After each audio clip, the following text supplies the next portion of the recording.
खड़तर जीवन जैसे कोई संघर्ष यात्रा मंदिर के लिए निकाली थी रथ यात्रा। नमस्कार, मैं एस्ट्रो गुरु माँ डॉक्टर ज्योति जोशी आप सभी ज्योतिष प्रेमी एवं अध्ययनकर्ताओं का हार्दिक स्वागत करती हूँ। श्री राम मंदिर के शिल्पकार इस अत्यंत विशेष श्रृंखला की हमने शुरुआत की है। आने वाले जनवरी माह में अयोध्या का श्री राम मंदिर भक्तों के लिए खुलने वाला है। कई वर्षों के संघर्ष के बाद यह ऐतिहासिक घटना होने वाली है। इस मंदिर के लिए कई लोगों ने बड़ा संघर्ष किया है। उनमें से कुछ व्यक्तित्वों के कुंडलियों का हम विश्लेषण करने वाले हैं। आज हम भारत के माजी उप पंतप्रधान लाल कृष्ण आडवाणी जी के कुंडली का शास्त्र शुद्ध पद्धति से अध्ययन करने वाले हैं। मंदिर के निर्माण कार्य में उनकी भूमिका अत्यंत बड़ी और महत्वपूर्ण रही है, इसीलिए आज के भाग को अंत तक देखना न भूलें। हमारा यह उपक्रम और यह जानकारी आपको कैसी लगी, यह कमेंट बॉक्स में अवश्य लिखें। साथ ही उसे शेयर करना ना भूलें ताकि दूसरों तक वह पहुंच पाए। एक और महत्वपूर्ण बात है, कई वर्षों के संघर्ष के बाद यह ऐतिहासिक घटना होने वाली है। इन वर्षों में कई व्यक्तित्वों ने संघर्ष में अपना योगदान दिया है।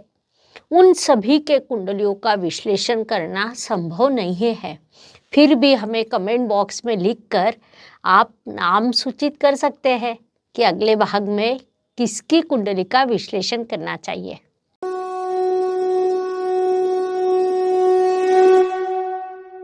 सबसे पहले हम लाल कृष्ण आडवाणी के संदर्भ में संक्षिप्त जानकारी प्राप्त करेंगे। वास्तव में देखा जाए तो आज वे भले ही सक्रिय ना हो, लेकिन उनका कार्य सभी को पता है। विशेष रूप से श्री राम मंदिर के शिल्पकार के रूप में जब हम विचार करते हैं तो उनका नाम मुख्य रूप से सामने आता है। लाल कृष्ण जी आडवाणी का जन्म 8 नवंबर 1927 को अभी के पाकिस्तान के कराची में एक सिंधी उद्योगपति परिवार में हुआ। केवल 14 वर्ष के आयुष्य में वे राष्ट्रीय स्वयं सेवक संघ में सहभागी हुए। वे कराची शाखा के प्रचारक बने। वहाँ उन्होंने कई शाखाएं विकसित की। देश के बंटवारे के बाद वे मुंबई में आए। वहाँ रहकर उन्होंने कानून की पढ़ाई की, साथ ही संघ का काम भी शुरू रखा। उसके बाद जनसंघ के कार्य में महत्वपूर्ण पदों पर रहकर वे कार्यरत रहे। 1975 के आनी बानी को विरोध करने वाले नेताओं में उनका नाम मुख्य रूप से लिया जाता है। आनी बानी के बाद 1977 में जो चुनाव हुए उसमें भारतीय जनता पक्ष को बड़ी जीत मिली थी, जिसमें लाल कृष्ण आडवाणी जी पर जानकारी एवं प्रसारण मंत्री की जिम्मेदारी सौंपी गई थी। उसके बाद बीजेपी की स्थापना हुई और अयोध्या श्री राम जन्मभूमि की लड़ाई में वे बीजेपी का प्रमुख चेहरा बने। 1990 से 1992 तक उन्होंने गुजरात के सोमनाथ से उत्तर प्रदेश के अयोध्या तक रथ यात्रा निकाली। यह उनके जीवन का सर्वोत्तम कार्य कहा जा सकता है, क्योंकि तभी से श्री राम जन्मभूमि की लड़ाई को बड़ा स्वरूप प्राप्त हुआ। उन्होंने अपने कार्यकाल में कई चुनाव लड़े, कई महत्वपूर्ण पदों पर वे विराजमान रहे। कुछ वर्ष वे भारत के उप पंतप्रधान भी थे। उसके बाद सन 2010 में वे एनडीए के अध्यक्ष बने, लेकिन सन 2013 में उन्होंने सभी पदों का इस्तीफा दिया। वे बीजेपी के मार्गदर्शन मंडल में सम्मिलित हुए। बीजेपी को विकसित करने वाले नेता के रूप में उन्हें बड़ा आदर दिया जाता है। 2015 में भारत का दूसरा सर्वोच्च नागरिक सम्मान पद पद्म विभूषण देकर उन्हें सम्मानित किया गया। अब हम उनकी कुंडली का शास्त्रोक्त पद्धति से अध्ययन करेंगे, अर्थात उनकी कुंडली में ऐसी कौन सी ग्रह स्थिति है कि जिस कारण यह कार्य वह कर सके, उसे हम समझने का प्रयास करेंगे। भारत के माजी उप पंतप्रधान लाल कृष्ण आडवाणी जी का अयोध्या के श्री राम जन्मभूमि की लड़ाई में बड़ी महत्वपूर्ण भूमिका रही है। अर्थात जब बड़े संघर्ष की शुरुआत हुई तब से उनकी भूमिका और संघर्ष में उनका योगदान महत्वपूर्ण रहा है। 1951 में जनसंघ की स्थापना हुई, तब से 1957 तक लाल कृष्ण आडवाणी जी उस पक्ष के सचिव थे। उनकी कुंडली को देखा जाए तो सन 51 से 57 इस काल में उन्हें रवि ग्रह की महादशा थी। उनकी कुंडली धनु लग्न और मेष राशि की है। जैसा हमें पता है, यह दोनों अग्नि तत्व की राशियां हैं, जिस कारण स्वाभाविक रूप में उनमें अग्नि तत्व प्रबल दिखाई देता है। उनकी कुंडली देखी जाए तो धन लग्न और मेष राशि दोनों के लिए कारक रवि, मंगल और गुरु ग्रह है। साथ ही कुछ मात्रा में समग्रह चंद्रमा प्रमुख है। मूल कुंडली में इन सभी ग्रहों की स्थिति को जब हम देखते हैं, उनकी महादशाओं को देखते हैं, तो 51 से 57 इस काल में उन्हें रवि ग्रह की महादशा थी। इस काल में जनसंघ के सचिव थे। उसके बाद 57 से 67 इस काल में चंद्रमा की महादशा शुरू थी। लग्न कुंडली में चंद्रमा अष्टमेश होने के कारण बाधा, परेशानी और संघर्ष का सामना करते हुए उन्हें मार्गक्रमण करना पड़ा। लेकिन राशि कुंडली के लिए वह चतुर्थेश और सुखेश है, अर्थात वहाँ भी कारक नहीं लेकिन अकारक भी नहीं है। इसीलिए उन्हें इस काल में सामान्य सफलता मिली। उसके बाद जब भारतीय जनता पक्ष की स्थापना हुई तब वे उस पक्ष के महासचिव बने। तब उन्हें मंगल ग्रह की महादशा शुरू थी। मंगल को आक्रामक ग्रह कहा जाता है। वह उनकी कुंडली में राशि स्वामी होने के कारण उसका विशेष महत्व भी है। परिणाम स्वरूप इस काल में उन्हें बड़ी सफलता मिली। 67 से 74 इस काल में उन्हें मंगल ग्रह की महादशा शुरू थी और इस महादशा में उनकी बड़ी उन्नति हुई।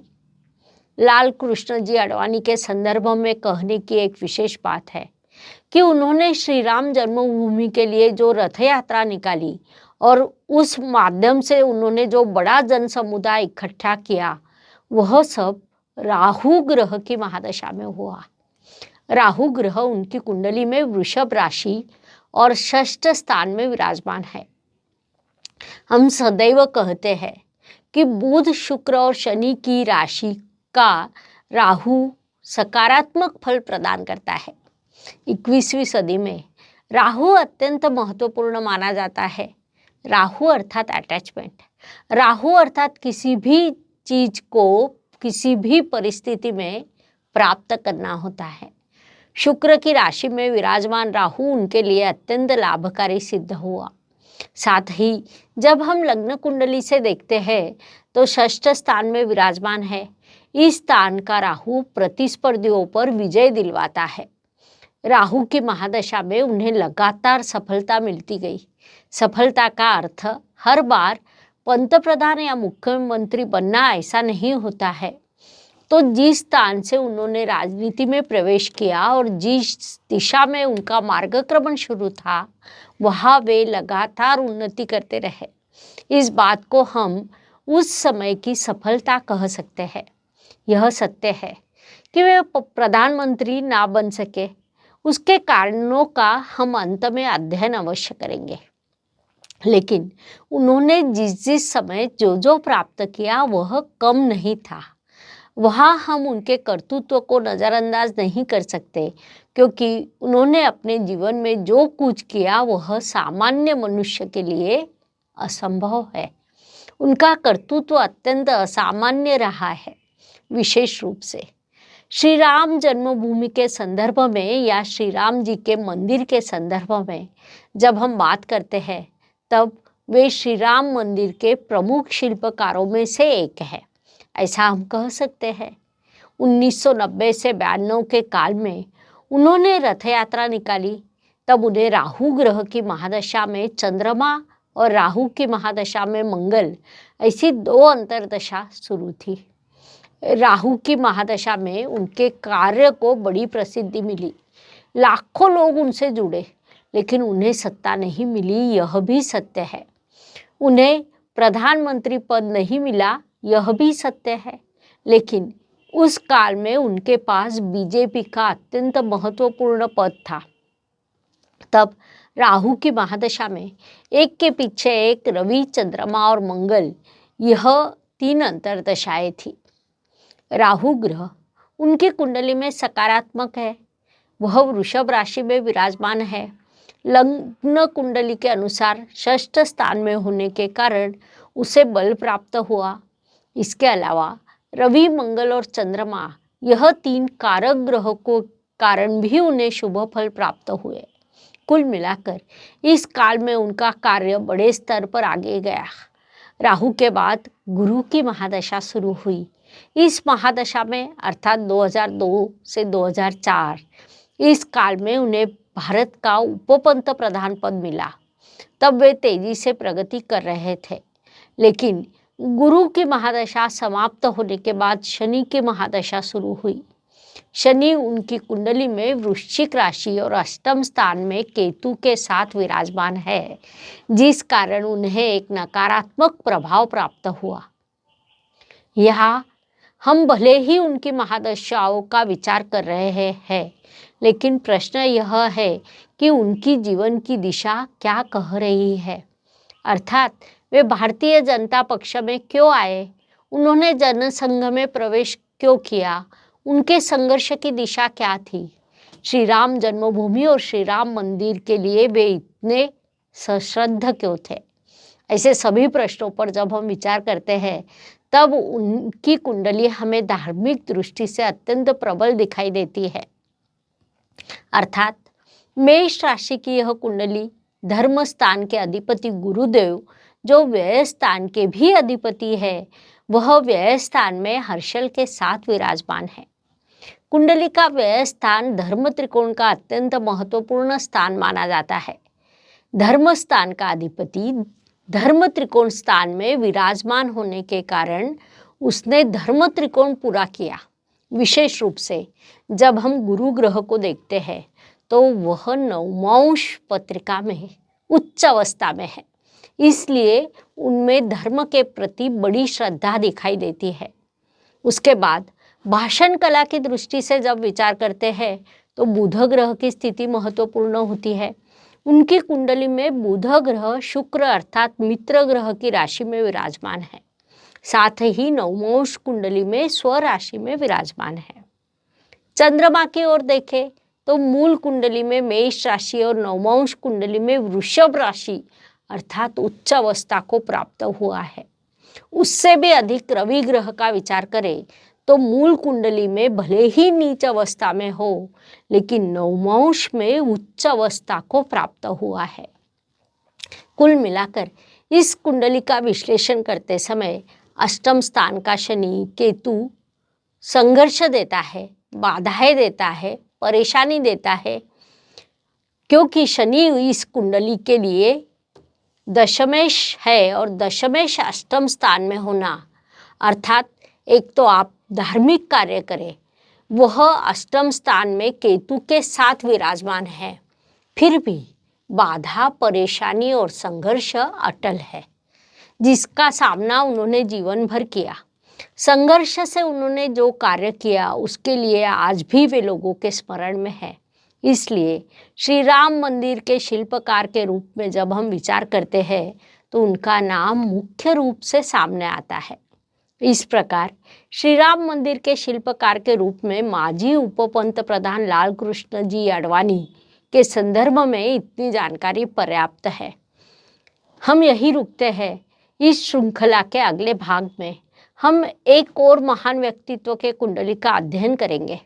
हमारा यह उपक्रम, यह जानकारी आपको कैसी लगी, कमेंट बॉक्स में अवश्य लिखें। साथ ही शेयर करना ना भूलें ताकि दूसरों तक पहुंच पाए। एक और महत्वपूर्ण बात, कई वर्षों के संघर्ष के बाद यह ऐतिहासिक घटना होने वाली है। इन वर्षों में कई व्यक्तित्वों ने संघर्ष में अपना योगदान दिया।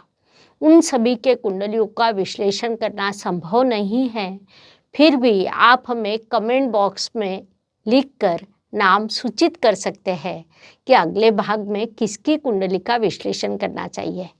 धन्यवाद। शुभम भवतु। जय ज्योतिष। ज्योतिष का अध्ययन तथा शास्त्र की शास्त्रीय तरीके से पढ़ाई करने के लिए मेरी 2 किताबें प्रकाशित हो चुकी है, उनका अवश्य लाभ लीजिए।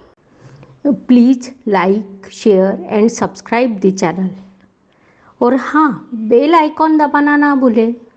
धन्यवाद।